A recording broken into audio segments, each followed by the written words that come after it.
Stéphane Bern et Mathieu Noël. Historiquement vôtre.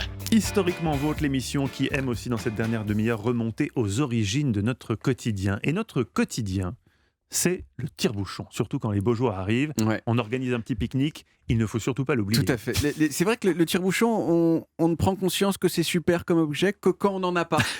Et du coup, parce que quand on n'a pas de tire-bouchon, cet objet si simple qu'une bouteille de vin paraît infiniment compliqué. Alors bien sûr, il y a des méthodes pour enlever les bouchons sans tire-bouchon, mais elles sont à peu près toutes soit bordéliques, soit risquées.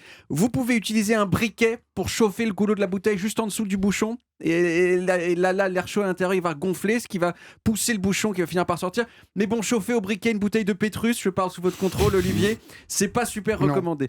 Il y a la technique de la chaussure aussi, qui consiste à mettre le cul de la bouteille dans une chaussure et à taper sur un mur avec. Ça fait un peu sortir le bouchon et on peut ouvrir, mais on risque de casser la bouteille. Et bien sûr, secouer une bouteille de Pétrus, je parle sous votre contrôle, Olivier, c'est pas top. Et puis, on peut pousser le bouchon à l'intérieur de la bouteille, mais ce bouchon risque de s'effriter et bien sûr avoir des miettes de bouchon dans son Pétrus. Je parle sous votre contrôle, Olivier, c'est pas génial. Mais quand on a un tire-bouchon, tout va bien. Mais qui a eu cette idée géniale d'un outil pour enlever les bouchons, hein? Bon, alors déjà pendant longtemps, le tire-bouchon n'était pas très utile. Pourquoi ? Parce qu'il n'y avait pas de bouchon. Voilà. En tout cas, pas de bouchon comme aujourd'hui. Le vin était conservé dans des cruchons ou dans des amphores qu'on fermait soit avec de la toile huilée, soit avec des morceaux de bois. Tout ça était assez facile à enlever, peut-être avec un petit marteau. Mais petit à petit, au XVIIe siècle, le vin a commencé à être gardé dans des bouteilles en verre fermées avec des bouchons en liège. Et comme la nécessité est mère de l'invention, il a bien fallu trouver des façons de les enlever de la bouteille. Et d'après les collectionneurs de tire-bouchons, parce que ça existe. Il y a des collectionneurs de tire-bouchons. Eh bien, les premiers tire-bouchons, c'était ce qu'on appelle des gunworms, des asticots à fusil, qui étaient en fait à l'origine faits pour enlever les balles coincées dans les canons de fusil, mais qui ressemblaient un peu à un tire-bouchon. Il y avait une sorte de tournicotis en métal comme ça, et ça marchait assez bien aussi pour enlever les bouchons de liège des bouteilles. Et puis au XVIIIe siècle, je parle toujours sous votre contrôle, Olivier, on a commencé à comprendre que faire vieillir le vin, c'était cool. Ça pouvait, dans certains cas, le rendre meilleur, mais qu'il fallait pour cela que la bouteille soit plus hermétique. Et on a commencé à standardiser la taille des bouteilles avec des goulots plus étroits et des bouchons qui étaient très ajustés à la taille du goulot. Et il a fallu inventer des meilleurs tire-bouchons. Et dès la fin du XVIIIe siècle, il y a des modèles de tire-bouchons qui apparaissent qui sont tout à fait semblables à ceux qu'on connaît aujourd'hui. Je vous ai apporté une photo pour que vous voyez ici en studio. C'est sympathique pour nos auditeurs. Voilà, alors vous voyez, vous pouvez le décrire. Est-ce que vous voyez qu'il y a une petite brosse sur le côté de ce tire-bouchon? Pourquoi ? Pour enlever la poussière sur les vieux Pétrus de papy. Voilà, pratique. Au moment où il est joli votre tire-bouchon. Il est pas mal, il est pas mal. Et depuis, il y a eu plein d'avancées qui ont toutes eu pour but de limiter l'effort nécessaire à l'ouverture d'une bouteille. Le plus évident de ces systèmes, c'est celui du limonadier classique, celui des garçons de café, qui a une espèce de petit levier qui prend appui sur le goulot de la bouteille pour qu'on puisse enlever le bouchon. Même principe avec le zigzag, je ne sais pas si vous avez vu ça, c'est un tire-bouchon qui fonctionne sur un système d'accordéon. Donc vous rentrez le truc comme ça et ensuite ça se déplie comme ça. Oh, c'est incroyable, il y a eu un effet sonore ajusté sur votre bouton. Mais il y a du bruitage en direct. Je pense qu'il n'a pas fait exprès, vu sa gueule, à mon avis, il a juste appuyé sur le bouton au moment de cette émission. On embrasse Philippe Amardé, notre réalisateur.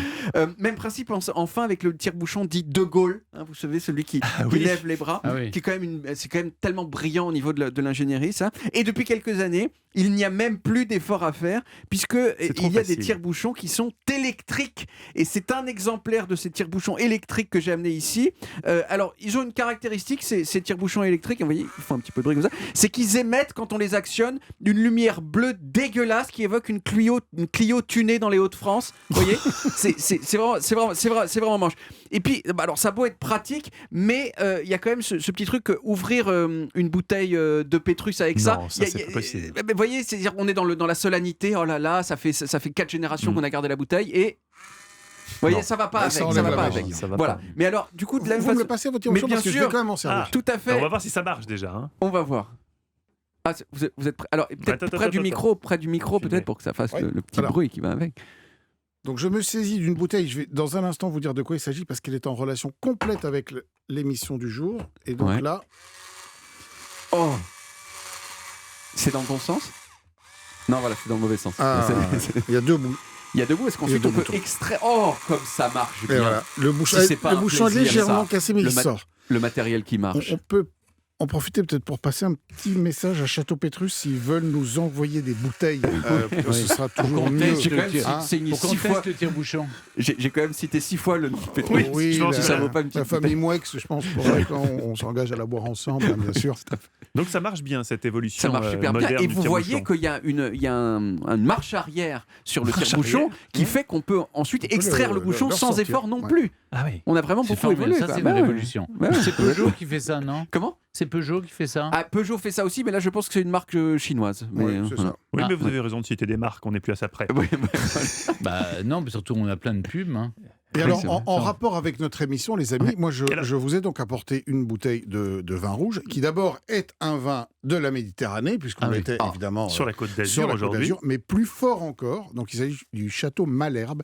Et le château Malherbe, figurez-vous que c'était l'ancienne ferme du fort de Brégançon. Mais On non, en a parlé C'est les tout à l'heure. vignes de Brégançon. Ah non, Voilà. mais c'est concept Oh là là, store mais- ici. Hein. Mais c'est incroyable, les quand même. astres qui Mais s'alignent goûtons tous en même rapidement. temps. Ah bah, évidemment qu'on va le goûter. Avec Ouais. modération. Bravo en tout cas pour cette chronique. Merci Oh d'être le là. doux bruit. On retrouve tout évidemment Bien sûr. sur les applis et puis sur europe1.fr. Bien